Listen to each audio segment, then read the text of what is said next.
Hello everyone, welcome back to police वाला classes. Last class में हमने क्या बात करी थी? कंडीशनल सेंटेंस हम पढ़ रहे थे और हमने कुछ स्पेशल कंडीशंस को डिस्कस करा था, है ना। बात आगे बढ़ाते हैं। लास्ट क्लास अगर नहीं देखी हो तो जाके देख लेना, यहीं कहीं आई बटन पे लिंक आ जाएगा, नहीं तो प्लेलिस्ट खोल लेना। जो प्लेलिस्ट सेक्शन में इंग्लिश वाली प्लेलिस्ट है उसको खोल लेना, उसमें लास्ट क्लास मिल जाएगी। बात आगे शुरू करते हैं, ज़्यादा टाइम वेस्ट नहीं कर रहे। हम कंडीशनल सेंटेंस की बात कर रहे थे, तो कंडीशनल सेंटेंस में हमने पढ़ा था, क्या पढ़ा था? इफ़ के साथ होती है कंडीशन,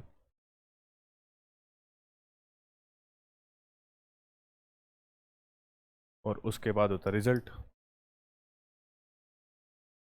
है ना।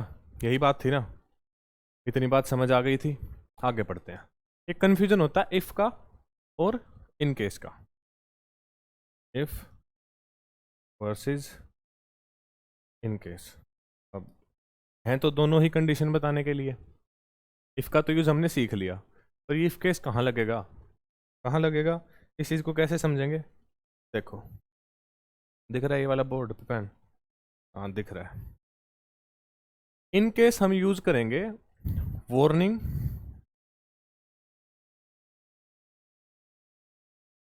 या फिर अलर्ट के सेंस में।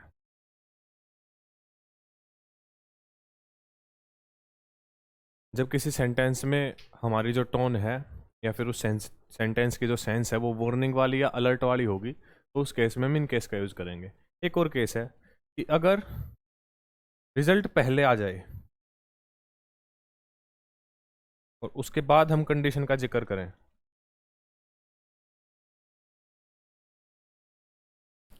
उस केस में भी हम इन केस का यूज़ करेंगे।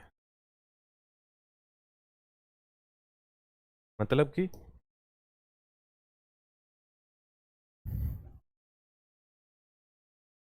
अगर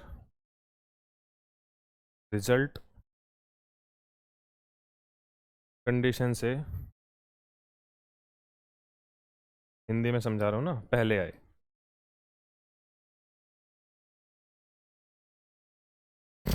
इतनी बात है। अगर रिजल्ट कंडीशन से पहले आएगा तो उस केस में हम इन केस के साथ रिजल्ट और फिर कंडीशन लिखेंगे, या फिर वार्निंग और अलर्ट के जब सेंस होगी तो हम इन केस का यूज़ करेंगे। कैसे समझने के लिए एग्जांपल देखते हैं। एग्जांपल तो मैंने पहले ही लिख लिए ताकि टाइम वेस्ट ना हो। देखो, हम एक सेंटेंस की बात करते हैं। हम कहते हैं कि if it rains I stay at home, या फिर आई कैंसिल माई प्लान्स, जो भी बात हम करते हैं। ठीक है, ये बात साफ सिंपल बात है, कंडीशनल सेंटेंस है। हम एक कंडीशन की बात कर रहे हैं, हमने उसके साथ इफ लगाया, और हम रिजल्ट की बात कर रहे हैं। रिजल्ट का टेंस कंडीशन के टेंस के अकॉर्डिंग होगा। कंडीशन प्रेजेंट में है तो रिजल्ट फ्यूचर में मिलेगा, साफ सीधी बात है ना। आगे जो बात है कि in case it rains I carry my umbrella, इस सेंटेंस में जो बात हो रही है वो वार्निंग की हो रही है, अलर्ट की हो रही है। अलर्ट हो कर रहा हूं मैं खुद को कि मैं अपनी छतरी लेके जाऊंगा, कहीं बारिश हो जाए, है ना। यही बात है। तो जहां पे अलर्ट की बात हो रही है, अलर्ट, इस वाले सेंटेंस में हम इन केस का यूज करेंगे। ठीक है, ये तो हुई एक बात। अब दूसरी बात क्या है? He'll get the insurance if he meets with an accident. देखो, एक्सीडेंट होना और इंश्योरेंस मिलना, कंडीशन क्या है यहाँ पे? इंश्योरेंस मिले तब एक्सीडेंट हो, या एक्सीडेंट हो तब इंश्योरेंस मिले? साफ सीधी बात है, अगर किसी का एक्सीडेंट हो जाएगा तो उसे इंश्योरेंस मिल जाएगा। तो जो कंडीशन हुई वो है एक्सीडेंट के होने की, और यहाँ पे जो बात हो रही है कि हिल गेट द इंश्योरेंस, और ये मान लो एग्जामिनर आपको ब्लैंक दे दे फिल करने के लिए, if he meets with an accident, यहाँ पे उसने लगा दिया इफ, मान लो ब्लैंक ना होके, और यहाँ पे उसने इफ लगा दिया, he'll get the insurance if he meets with an accident. तो यहाँ पे जो बात हो रही है वो पहले रिजल्ट की बात हो रही है ना। अगर पहले रिजल्ट लिखा हुआ है, हमने तो जो अब तक सेंटेंस पढ़े उसमें पढ़ा कि अगर इफ के साथ कंडीशन आएगी फिर रिजल्ट आएगा। ठीक है, अब पहले कंडीशन आएगी, रिजल्ट उसके बाद मिलेगा, पर यहाँ पे पहले रिजल्ट की बात हो रही है, कंडीशन की बात बाद में हो रही है। तो यहाँ पे इस सेंटेंस में इफ का यूज करना गलत हुआ।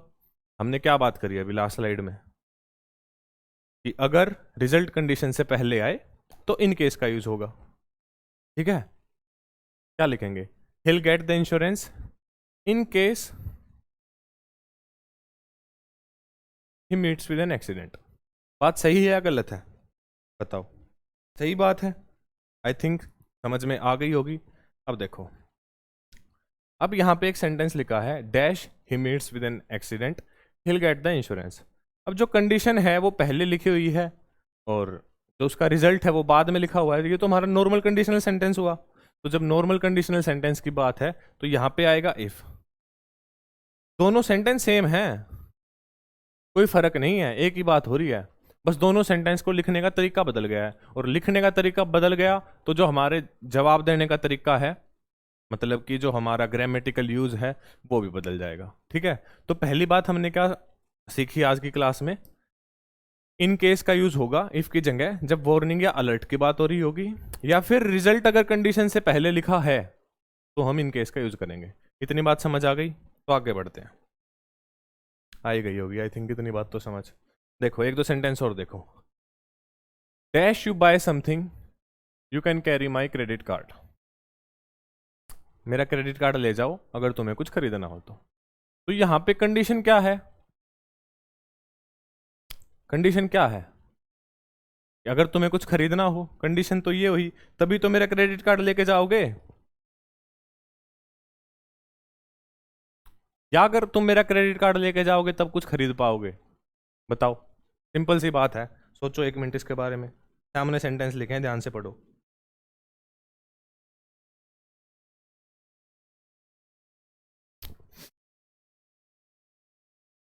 कंडीशन तो ये हुई ना, अगर मेरा क्रेडिट कार्ड लेके जाओगे तब तो कुछ खरीद पाओगे। और अगर रिजल्ट ये है कि तब तुम खरीद पाओगे अगर मेरा क्रेडिट कार्ड लेके जाओगे, तो इसमें रिजल्ट पहले आया हुआ है, यू बाय समथिंग, तो ये तो रिजल्ट है ना, और ये कंडीशन है। अगर क्रेडिट कार्ड ही नहीं लेके गए तो खरीदेंगे कैसे? और अगर बिना क्रेडिट कार्ड लिए चले गए और हम खरीदने को कंडीशन माने तो क्रेडिट कार्ड तो है ही नहीं, कंडीशन सेटिस्फाई ही नहीं हो सकती। तो यहाँ पे भी इस सेंटेंस में जब रिजल्ट की हम पहले बात करेंगे तो हम यूज करेंगे इन केस का। ठीक है, समझ गए इतनी बात? अब एक सेंटेंस इसी से मिलता हुआ, इसी का भाई आगे लिखा हुआ है कि dash you buy something you will pay the bill. अब यहाँ पे तो सीधी सीधी बात है कि एक तो सामान खरीदना है और एक बिल पे करना है। तो कंडीशन ये हुई कि सामान खरीदेंगे तभी तो बिल पे करेंगे, या बिल पे करेंगे तब सामान खरीदेंगे? बात तो गलत हुई ना ये। अगर हम सामान खरीदेंगे तो ये हुई कंडीशन, और ये उसका रिजल्ट हुआ। और अगर कंडीशन पहले है रिजल्ट बाद में है तो अपने साफ सीधा इफ का यूज करेंगे। ठीक है, कन्फ्यूजन समझ आ गया? हैं 5 सेंटेंस जितने भी हैं, आई होप आ गया होगा। आगे बढ़ो। एक बात आती है इफ और इन केस के बाद, सपोज। सपोज का यूज भी तो कर सकते हैं हम कंडीशन बताने के लिए। सपोज का यूज कैसे करेंगे? कई सेंटेंस ऐसे होते हैं ना जब हम एक टाइप की कंडीशन पुट कर रहे होते हैं पर जो हमारा रिजल्ट है वो इंटेरोगेशन होता है। इंटेरोगेशन मतलब इंटेरोगेटिव सेंटेंस। तो एक बात लिखो कि अगर अगर रिजल्ट इंटेरोगेटिव सेंटेंस है। स्पेलिंग सही लिखी है? सोचो, जल्दी सोचो, सही स्पेलिंग कमेंट कर दो जल्दी से। अगर रिजल्ट इंटेरोगेटिव सेंटेंस है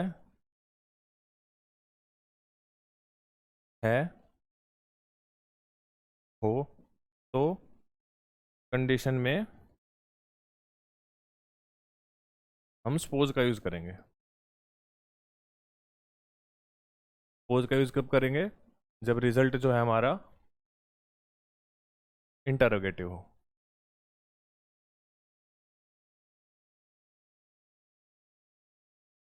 इंटेरोगेटिव मतलब क्वेश्चन मार्क वाला इंटेरोगेशन, समझ गए? अगर हमारे रिजल्ट में इंटेरोगेटिव सेंटेंस है, रिजल्ट अगर हमारा इंटेरोगेटिव है, तो कंडीशन के साथ हम सपोज का यूज करेंगे। ठीक है, ये बात कैसे? ऐसे समझो। देखो एक सेंटेंस लिखा हुआ है यहाँ पे कि if he comes late what will you do. Late आया तो तुम क्या करोगे? रिजल्ट जो है हमारा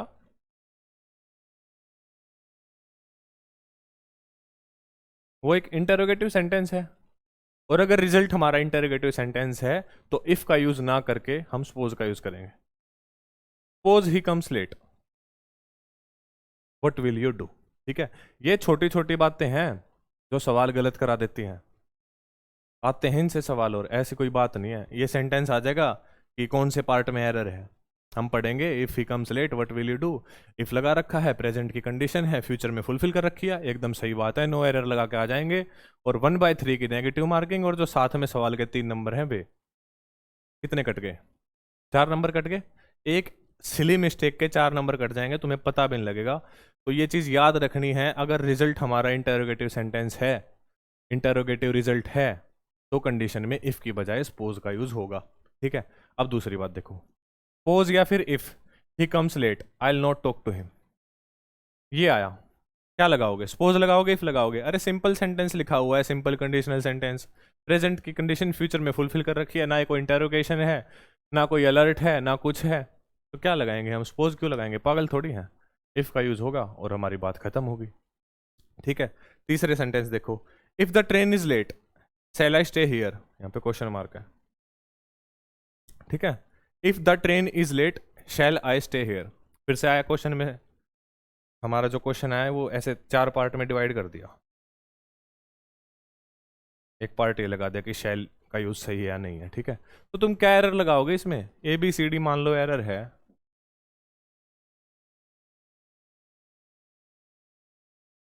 चलो एक पार्ट हटा देते हैं।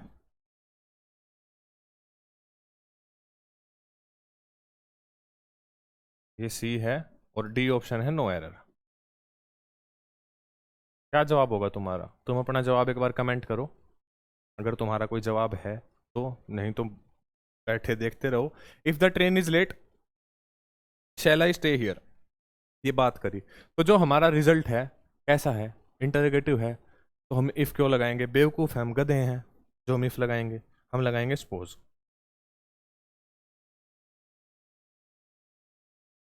तो बात क्या करी? अगर हमारा रिजल्ट इंटरोगेटिव है तो इफ की जगह कंडीशन के साथ पोज का यूज होगा। ठीक है, इतनी बात समझ आ गई? याद रख लेना, ये मेरी बात ही याद रख लेना, नोट्स भी मत बनाओ। ये चीज़ भी याद रख लोगे, क्लास देख रहे होगे अगर बैठ के, और ये चीज़ दिमाग में छप गई तो जब क्वेश्चन आएगा तो ये चीज़ याद आ जाएगी उस टाइम पे, और ये सवाल ठीक हो जाएगा। ठीक है, फिर एक बात आई छोटी सी, प्रोवाइडेड दैट। सपोज का हमने देख लिया, इन केस का देख लिया, फिर एक बात आई प्रोवाइडेड दैट। प्रोवाइडेड दैट का यूज होता है स्पेसिफिक कंडीशन के लिए।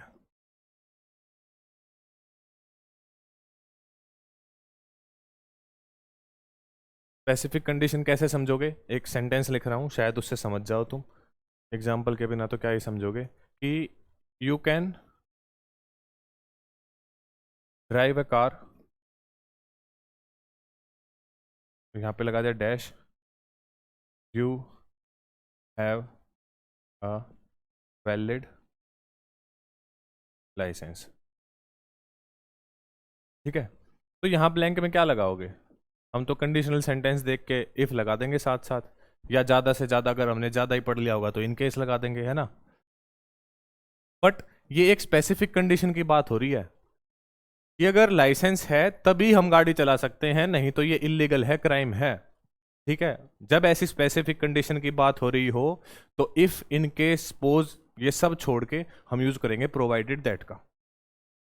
बात समझ आ गई? तो यहां पे किसका यूज होगा? ये दोनों बात गलत होंगी, यहां पे यूज होगा प्रोवाइडेड दैट।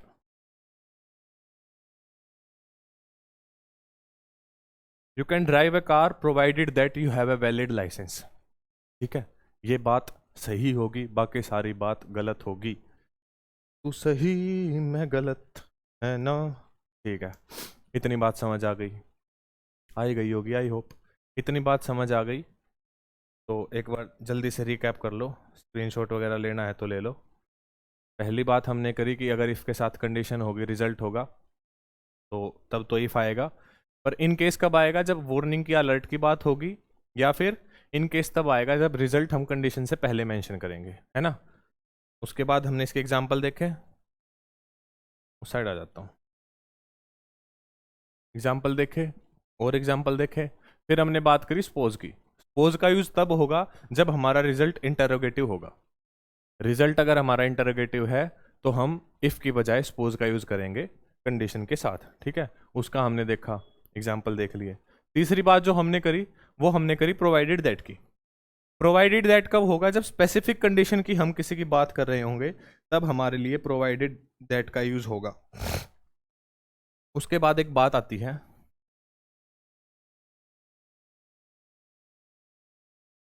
दो चीजें लिख रहा हूं। एक तो है एज लॉन्ग एज, और दूसरी चीज है as soon as. As long as और एज सून एज में क्या फर्क है? जो एज लॉन्ग एज है ना, ये बात करता है ड्यूरेशन की, और एज सून एज ये बात करता है एक स्पेसिफिक टाइम की।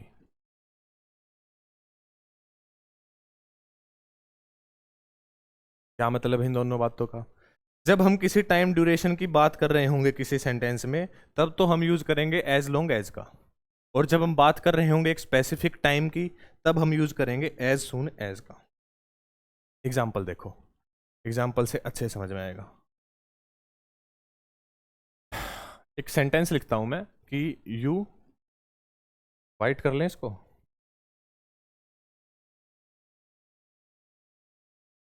एक मैंने सेंटेंस लिखा, यू कैन वर्क हियर,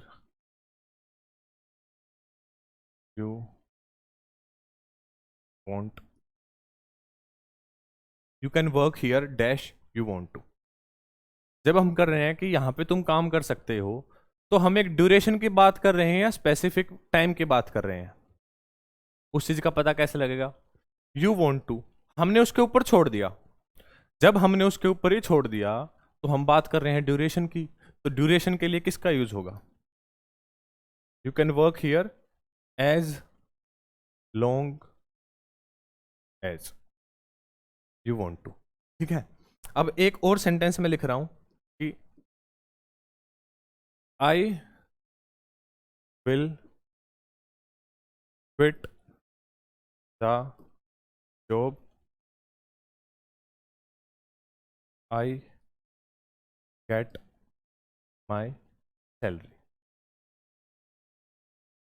मैं कह रहा हूं कि I will quit the job dash I get my salary. Salary, salary क्या होता है? Salary. I will quit the job dash I get my salary. अब मैं बात कर रहा हूं कि मैं काम छोड़ दूंगा अपना, अपनी जॉब जो है मैं छोड़ दूंगा। कब छोड़ दूंगा? जब मेरी सैलरी मिल जाएगी। तो मेरी सैलरी मेरे को एक स्पेसिफिक टाइम पे मिलेगी या over A duration of time मिलेगी? कि 27 को 10,000 आ गए, 28 को 2 आ गए, 29 को 10 आ गए, 30 को 6 आ गए। इस तरीके से मेरे को मेरी सैलरी मिलेगी, या एक स्पेसिफिक टाइम पे मेरे को मेरी सैलरी मिलेगी? जाहिर सी बात है, एक स्पेसिफिक टाइम पे मेरी सैलरी मिलेगी मेरे को। अगर मैं मंथली कर रहा हूँ, क्वार्टरली कर रहा हूँ, जैसे भी मैं काम कर रहा हूँ उस हिसाब से मेरे को सैलरी मिल रही है। इंडिया में तो मंथली मिलती है, तो वीकली वगैरह का तो यहाँ शायद कोई सीन है नहीं। तो जब मैं एक स्पेसिफिक टाइम की बात कर रहा हूँ कि जब मेरे को मेरी सैलरी मिलेगी, मैं काम छोड़ दूंगा, तो मैं बात किसकी करूंगा? मैं बात करूंगा एज सुन एज की, ठीक है। दो चीजें लिखी थी मैंने लास्ट सेंटेंस में, as soon as long as. मतलब as soon as long as. As long as का हम यूज करेंगे ड्यूरेशन ऑफ टाइम बताने के लिए। टाइम ड्यूरेशन इतना तो समझ ही जाना चाहिए वैसे, पर फिर भी एज लॉन्ग एज का हम यूज करेंगे टाइम ड्यूरेशन बताने के लिए, और एज सुन एज का हम यूज करेंगे एक स्पेसिफिक टाइम बताने के लिए, ठीक है। इसके दो एग्जाम्पल देखे हमने। ये बात समझ आई कि you can work here as long as you want to, तो यहाँ पे हम एक टाइम ड्यूरेशन की बात कर रहे हैं। And he'll quit the job as soon as he I will quit the job as soon as I get my salary। यहाँ पे हम बात करें स्पेसिफिक टाइम की। अब देखो, एक सेंटेंस और लिख रहा हूं।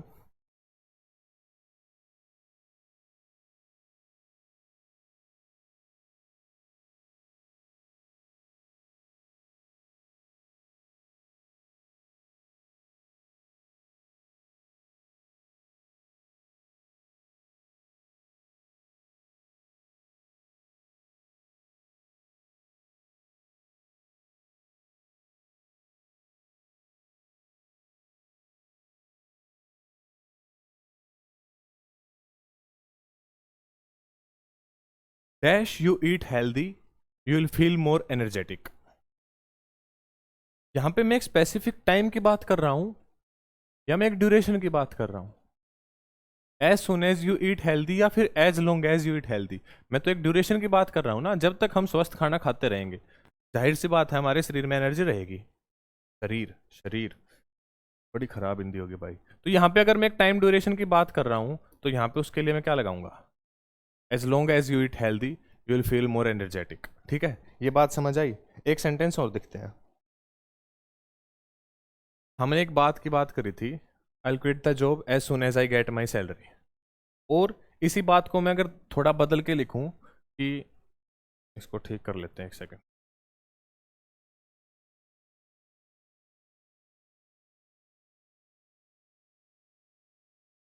मान लो मैं इसी सेंटेंस का एक भाई लिखता हूं यहाँ पे कि आई विल वर्क हेयर, और यहाँ पे मैंने ब्लैंक छोड़ दिया, आई get my salary. I work here dash I get my salary. मैं यहाँ जब तक काम करूँगा जब तक मेरे को मेरी सैलरी मिलती रहेगी। ठीक है, तो यहाँ पे मैं एक ड्यूरेशन की बात कर रहा हूँ, एक स्पेसिफिक टाइम की बात तो कर नहीं रहा कि जिस दिन सैलरी मिलेगी उसी दिन काम करूँगा।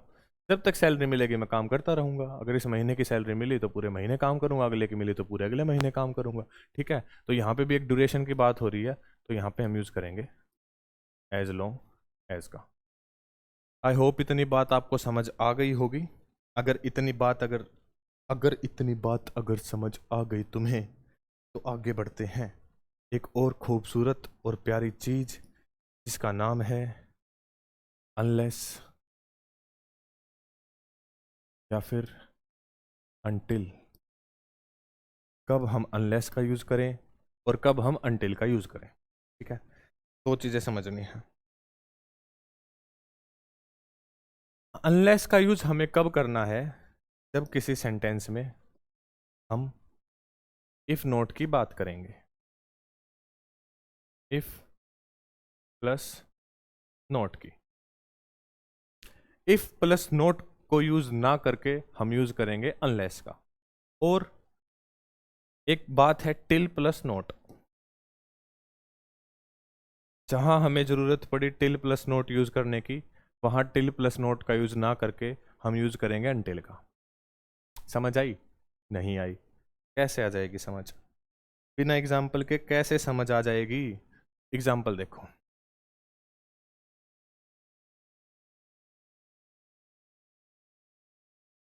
If you revise you will understand everything.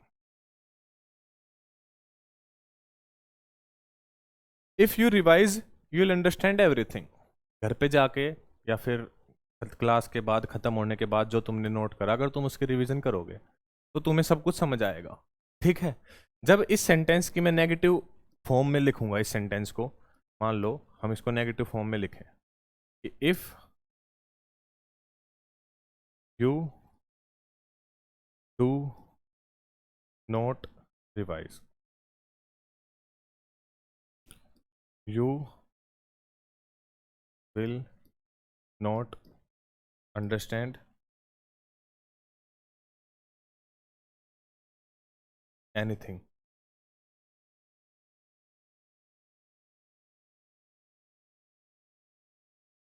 ठीक है, जब हमने नेगेटिव में बात करी तो हमने सारी सेंटेंस की जो बात है उसको नेगेटिव में कन्वर्ट कर दिया कि if you do not revise you will not understand anything.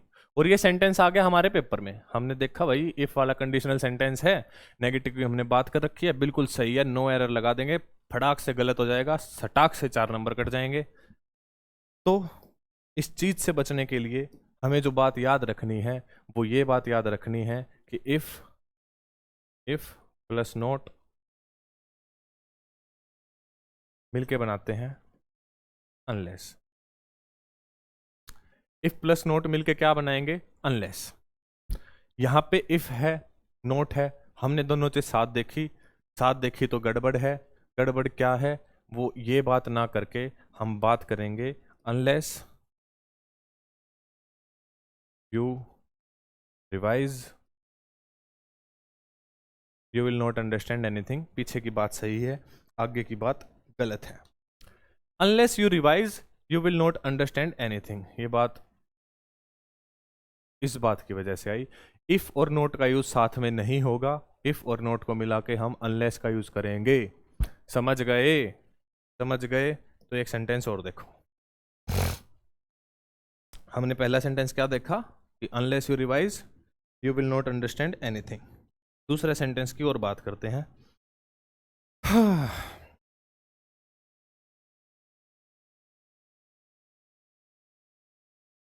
मैं एक बात लिख रहा हूं कि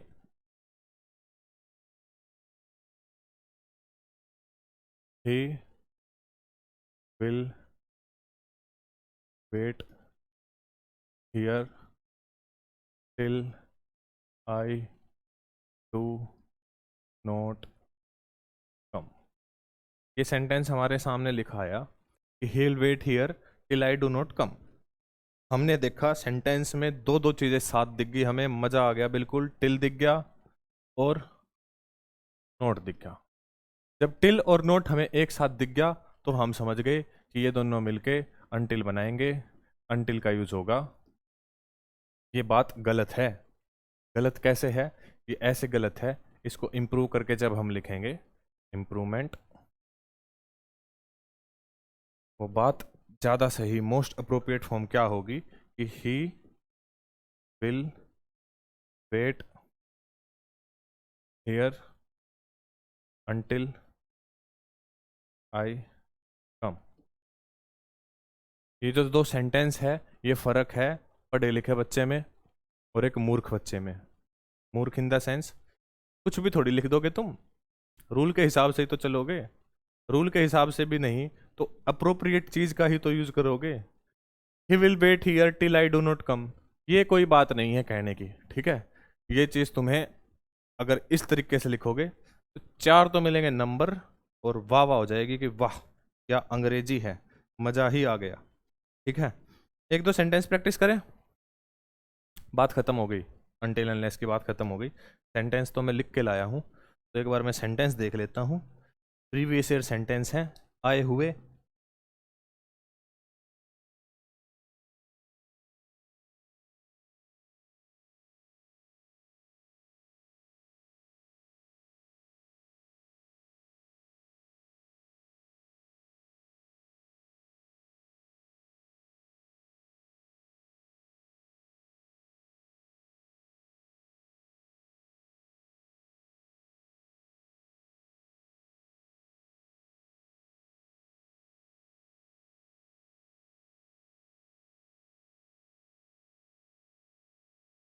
शिखा will not pay the bill dash she has money. तुम्हारे ऊपर छोड़ रहा हूँ, जो लिखना है कमेंट सेक्शन में लिख लो। दूसरा सेंटेंस क्या होगा? Sanjay can't leave his office dash it's 6 PM। Sanjay एक सरकारी बाबू है, ऑफिस नहीं छोड़ सकता जब तक 6 ना बन जाए। सरकारी बाबू ही तुम्हें बनना है, ऑफिस तुम भी नहीं छोड़ सकते जब तक 6 ना बन जाए। एक बात मैंने लिखी, do not speak dash you know the truth. एक सेंटेंस और लिख लेते हैं, ठीक है। एक सेंटेंस और क्या होगा हमारा कि I miss my father, I will miss my father dash he comes here. ठीक है, इतनी बात तो हमें समझ आ गई। अब तुम ये बताओ, इन किस सेंटेंस में अनटिल आएगा और किस सेंटेंस में अनलेस आएगा?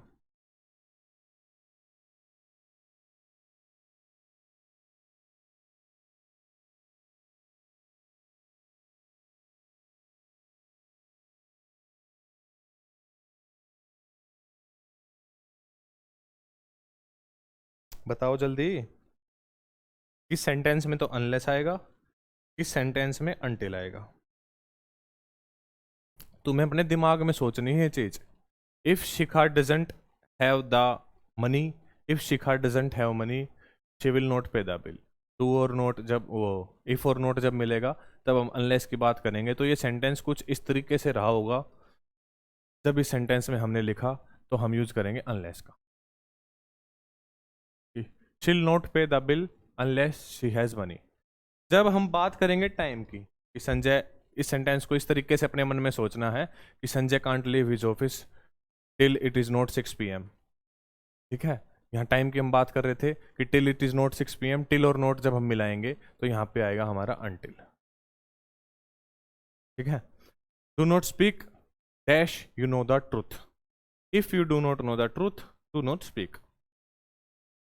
ठीक है, इस बात को अपने मन में जब हम ऐसे सोचेंगे, ये आसान तरीका है इन सेंटेंस को अटेम्प्ट करने का। ठीक है, ये चीज़ ज़्यादा पूछी नहीं जाती, पर जब एरर में आएगी और कहीं पे तुम्हें अनलेस और अनटिल दिख जाए तो एक बार चेक कर लेना इस तरीके से सेंटेंस को अपने दिमाग में बोल के कि यहाँ पे अनटिल और अनलेस का तो एरर नहीं है। बाकी कोई एरर तुम्हें समझ आ जाए तो वही एरर होगा।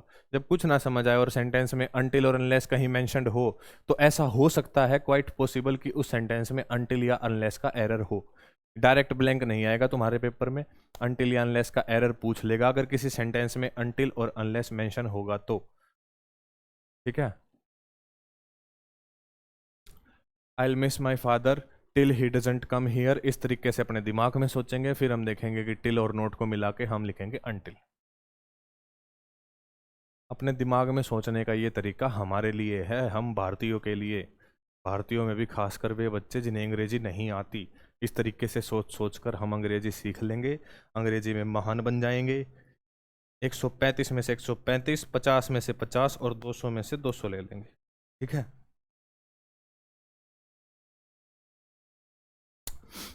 जो अगली बात आती है हमारी, ये स्क्रीनशॉट वगैरह ले लिया करो जब इतना तुम्हें टाइम मिले।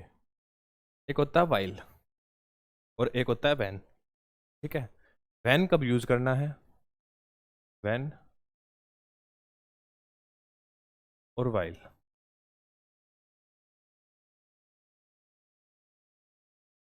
कब तो हमें वैन यूज करना है और कब हमें वाइल यूज करना है। इस बात को कैसे समझोगे तुम? जब हम स्पेसिफिक टाइम की बात कर रहे होंगे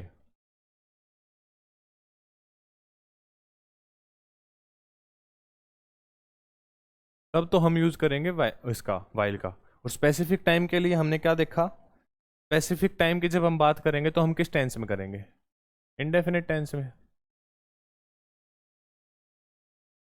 ठीक है, और जब हम बात करेंगे कंटिन्यूअस की, किसी जो एक्शन कंटिन्यूअस हो रहा हो, कंटिन्यूअस टेंस में जो एक्शन मेंशन्ड हो, जो बात मेंशन्ड हो, उसमें हम यूज करेंगे वाइल का। और जो उसका रिजल्ट आएगा वैन के साथ, तो रिजल्ट किसमें, बताओ किसमें हो सकता है?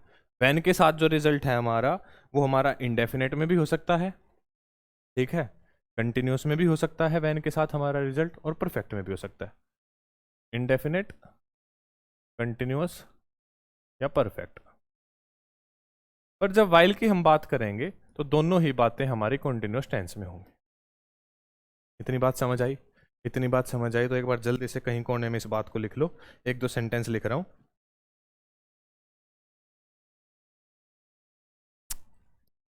एक सेंटेंस लिखता हूं मैं। When he was sleeping, his friends were playing। जब वो सो रहा था उसके दोस्त खेल रहे थे। ठीक है, जब वो सो रहा था, ये बात हुई हमारी कॉन्टिन्यूअस में, और जब बात होगी हमारी कॉन्टिन्यूअस में तो वैन का यूज ना होके हम यूज करेंगे वाइल का। इतनी बात समझ आ गई तो ठोको लाइक। ठोक दो लाइक। कैसे ठोकते हैं लाइक? ठीक है, एक बात लिखता हूं मैंने, while he came, while he came nobody noticed him. मैंने बात तो करी अपनी इंडेफिनेट टेंस में और मैंने लिख दिया इसके साथ वाइल, तो ये बात गलत हुई। क्यों गलत हुई? वाइल के साथ हमेशा और हमेशा, मतलब जब हम इंडेफिनेट में बात करेंगे वैन वाइल वाले कन्फ्यूजन में, तो इंडेफिनेट में हम वैन का यूज करेंगे और कॉन्टिन्यूअस में हम वाइल का यूज करेंगे। एक और बात, एक सेंटेंस और देखो। मैंने एक प्यारा सा सेंटेंस लिखा कि आई विल इन्फॉर्म यू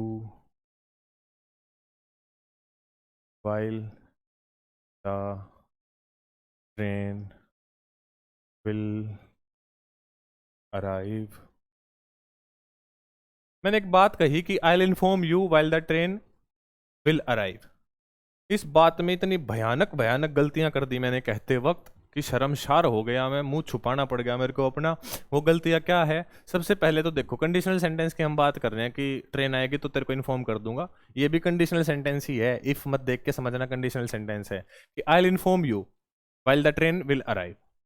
सबसे पहली बात तो हमने देखी कि इनडेफिनेट की बात हो रही है तो वाइल की जगह तो आएगा वैन, और हमने इतनी बात करके कर दी अपनी इंप्रूवमेंट खत्म। फिर जो हमने भयानक मिस्टेक देखी, कंडीशन क्या है कि ट्रेन आएगी तो तेरे को इन्फॉर्म कर दूंगा, ठीक है। जब हमारी ये जो कंडीशन का रिजल्ट है ये हमने फ्यूचर में लिख रखा है, तो जो हमारी कंडीशन है वो हम प्रेजेंट में नहीं लिखेंगे क्या? तो विल अराइव की जगह हम अराइव्स नहीं करेंगे क्या, कि I will inform you when the train arrives. ठीक है, इतनी बात समझ आ गई? इतनी बात समझ आ गई तो एक सेंटेंस और बता दो, नोट कर लिया करो भाई ने। एक सेंटेंस और क्या गिर गया। हाँ, नैन्सी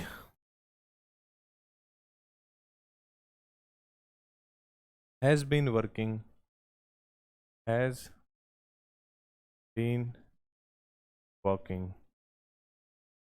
मैंने एक सेंटेंस लिखा कि Nancy has been working dash,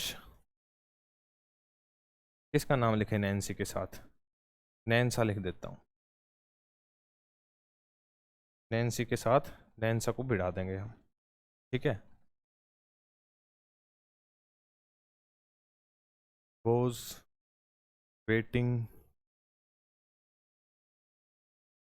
for her, ठीक है। मैंने बात कही कि Nancy has been working dash Nancy was waiting for her. सबसे पहली बात तो हम दोनों चीज़ों को लिखेंगे सेम टेंस में, ठीक है। वाइल नैन्सा हैज़ बीन की हम बात करेंगे, ये तो हुई छोटी सी इम्प्रूवमेंट। जो दूसरी हमारी इम्प्रूवमेंट है, ब्लैंक में हमें जो भरना है वो क्या है? जब हम कंटिन्यूअस की बात कर रहे हैं तो कंटिन्यूअस में हम वाइल का यूज़ करेंगे। ज़्यादा लंबी क्लास हो गई क्या आज? बोर सा हो गया मैं तो मैं कोई बोर नहीं हुआ भाई। हाँ, क्लास सच में लंबी होगी, टाइम देख रहा था, स्टूडियो का टाइम भी लिमिटेड है, छोड़ के भी जाना हमें, 9:15 हो गए। खुशखबरी देता हूं तुम्हें। खुशखबरी क्या है? खुशखबरी ये है कि टेंस कंप्लीट हो गए हैं। टेंस और टेंस का हर एक एस्पेक्ट, टेंस का हर एक एस्पेक्ट क्या? हमने टेंस का स्ट्रक्चर समझा, स्ट्रक्चर समझा हमने, यूज समझा, कंपैरेटिव एनालिसिस समझा, एनालिसिस, और उसके बाद हमने कंडीशनल सेंटेंस डिटेल में,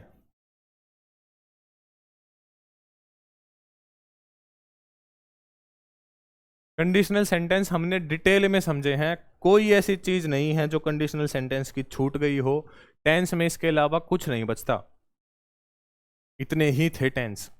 हाँ, ये अब तक टेंस ही चल रहे थे, कोई अलग टॉपिक नहीं है। कंपैरेटिव एनालिसिस और ये कंडीशनल सेंटेंस सब कुछ टेंस का ही बात है, सारी ही बात टेंस की है, अब तक टेंस ही चल रहे थे। तो तुम बताना एक बार कि एक रिवीजन क्लास लेनी चाहिए टेंस की फटाक से, या नहीं लेनी चाहिए? अगर तुम कहोगे कि रिवीजन क्लास लेनी चाहिए, तो अब तक जो भी पढ़ा है, structure, use, comparative analysis, conditional sentence, मात्र 20 से 25 मिनट में रिवाइज हो जाएगा।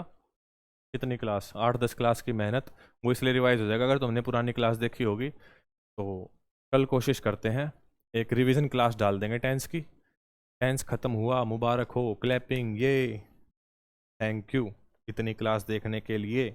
इस क्लास की जो पीडीएफ है वो आपको मिलेगी हमारे टेलीग्राम चैनल। क्या है हमारा टेलीग्राम चैनल? पुलिस वाला क्लासेस, टेलीग्राम पे ये हमारा चैनल है।